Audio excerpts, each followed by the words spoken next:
sila'y nagkausap na po at sinabi nga po natin, pabayaan na po natin at sila naman po ay nagkausap na. I'm sorry, hindi namin pwede pabayaan because the taxpayer...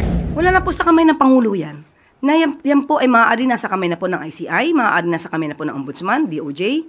Sila na po ang mag-iimbestiga. Pero hindi ho ba by allowing them to resign, parang nabibigyan sila ng free pass na to escape?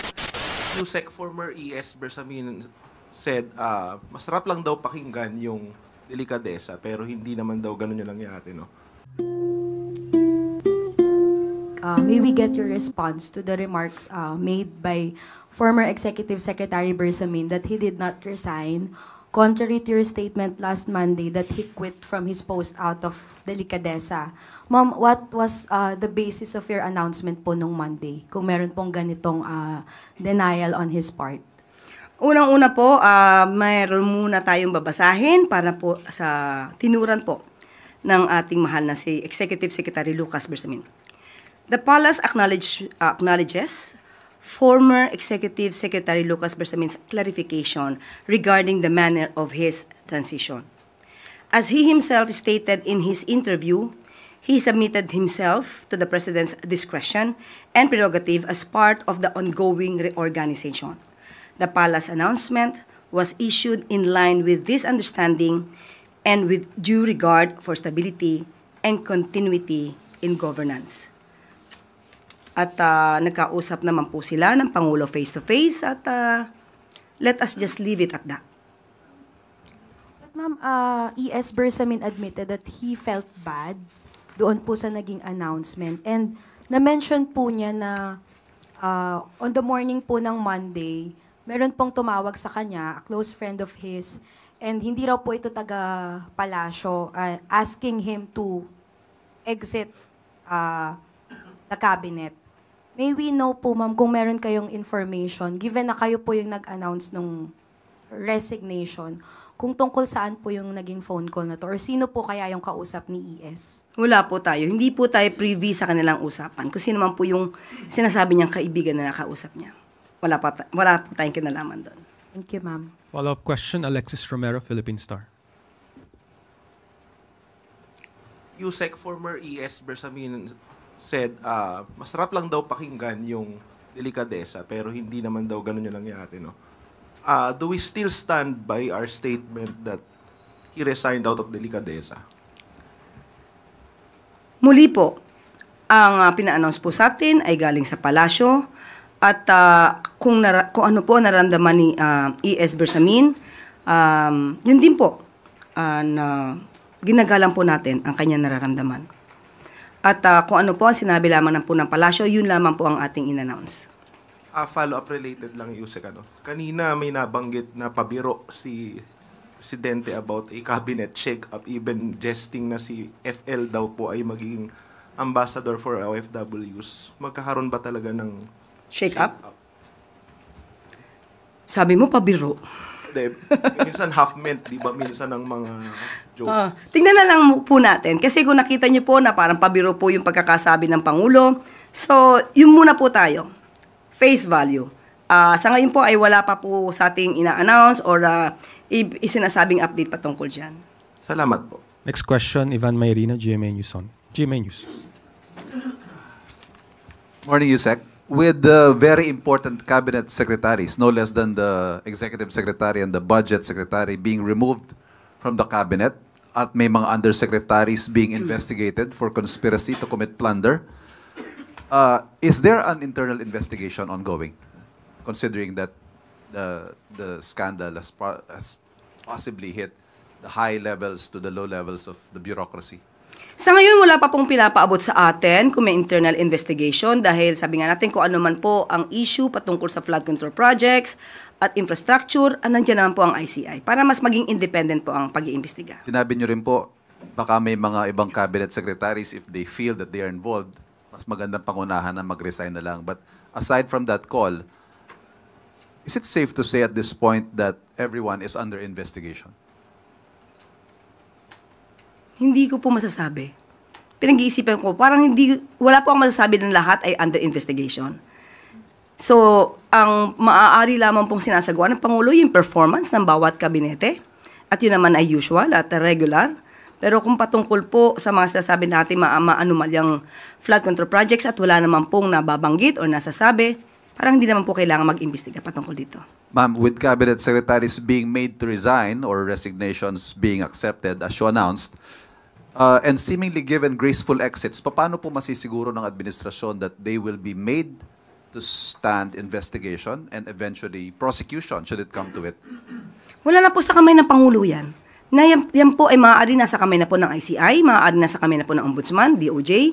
Sila na po ang mag-iimbestiga. Pero hindi ho ba by allowing them to resign, parang nabibigyan sila ng free pass na to escape accountability? Wala pong pwedeng lumagpas. Kung kinakailangan po imbestigahan, private citizen, public official, kung kailangan imbestigahan, dapat imbestigahan. Thank you. Next question, Katrina Domingo, ABS-CBN. Morning, Undersecretary. The former Executive Secretary denied that he resigned out of his own accord. So ano po yung totoong reason kung bakit po siya tinanggal at sino po yung nagpatanggal? Muli, binanggit na po natin ang ating sagot at sila'y nagkausap na po. At sinabi nga po natin, pabayaan na po natin at sila naman po ay nagkausap na. I'm sorry, hindi namin pwede pabayaan because the taxpayers who are funding the government and are actually paying the salaries of this administration is actually asking for the truth from the palace. Bakit po natanggal yung executive secretary at sino po yung nagpatanggal sa kanya? Hindi ko po masasabi kung sino po nagpatanggal sa kanya. Binanggit ko po kanina na hindi ko po alam kung sinong kausap niya. Kung yun pa ang nababasa ng palasyo, dahil sinabit niya naman po ang sarili niya sa President's prerogative, yan lang po ang ating masasabi. At tinanggap po ang sinasabing resignation. Okay, ma'am, just a follow-up question if you could not give us the exact reason for Bersamin's removal. The former executive secretary was not the first official who actually experienced this kind of treatment na parang they were caught by surprise with their removal. We saw the removal of Baguio City Mayor Benjamin Magalong from the ICI, also the removal of former DPWH Secretary Bonoan from his post. How does the palace actually explain the seeming trend of unceremonious removal of high-ranking officials in the Philippine seat of power? Tanong po natin, tinanggal po ba si Mayor Magalong? Sino po ba ang nag-resign? Ang huli natin pagkakasabi tungkol kay Mayor Magalong ay ipapatignan, ipapacheck, ipapa-assess sa legal team kung mayroon ba na-violate. Wala pong nagpa-resign kay Mayor Magalong. Aksyon niya po yan, voluntaryo. Kaya hindi po pwedeng isama o sabihin na may unceremoniously call for his resignation. Yung nire-raise po nitong mga official na to is that nauuna lagi daw po yung yung announcement before they were actually called on or discussed yung issue with themselves. How does the palace respond to that? Na may parang gap in terms of communication within the president's inner circle? Tandaan po natin, lahat naman po kami ay ang aming service ay upon the pleasure of the president. Sabi nga nila, pagpasok mo dito, hindi mo alam kung ito na yung huling araw mo. So lahat po kami dapat ay handa doon. Next question, Ann Soberano, Bomboradio.